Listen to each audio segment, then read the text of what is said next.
दरअसल आपको बता दें, राजस्थान में बीजेपी ने 115 सीटें हासिल कर उस रिवाज को बनाए रखा है जिसके तहत हर 5 साल में प्रदेश की सत्ता बदलती है। लेकिन अब पार्टी के सामने मुख्यमंत्री के नाम का ऐलान करना चुनौती बना हुआ है। जयपुर से दिल्ली तक बैठकों का दौर जारी है।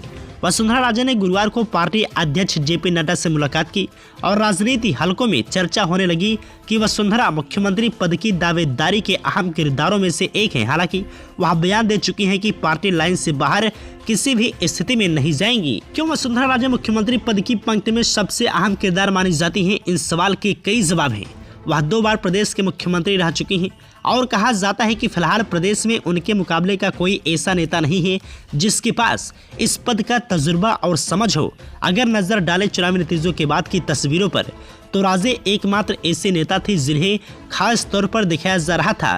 राजे ने बीते कुछ दिनों में कई मंदिरों का दौरा किया।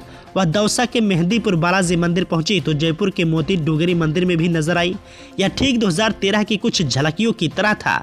दूसरी तरह एक पहलू यह भी है कि पिछले कुछ सालों में राजस्थान भाजपा में वसुंधरा राजे के वर्चस्व को कड़ी चुनौती का सामना करना पड़ा है।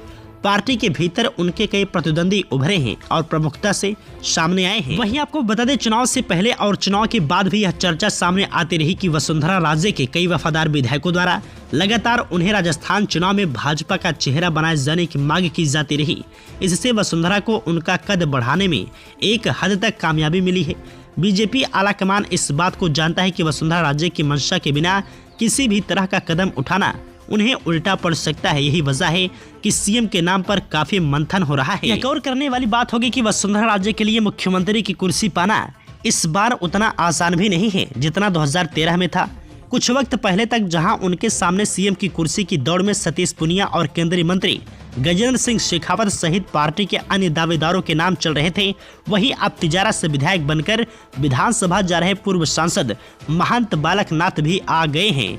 चुनौती सिर्फ इतनी ही नहीं, चर्चा तो यह भी है कि पार्टी आलाकमान किसी बाहरी चेहरे को भी सामने ला सकता है। पिछले कुछ सालों में वसुंधरा राजे की पीएम मोदी और गृह मंत्री अमित शाह के साथ भी मनमुटाव को लेकर चर्चा होती रही है।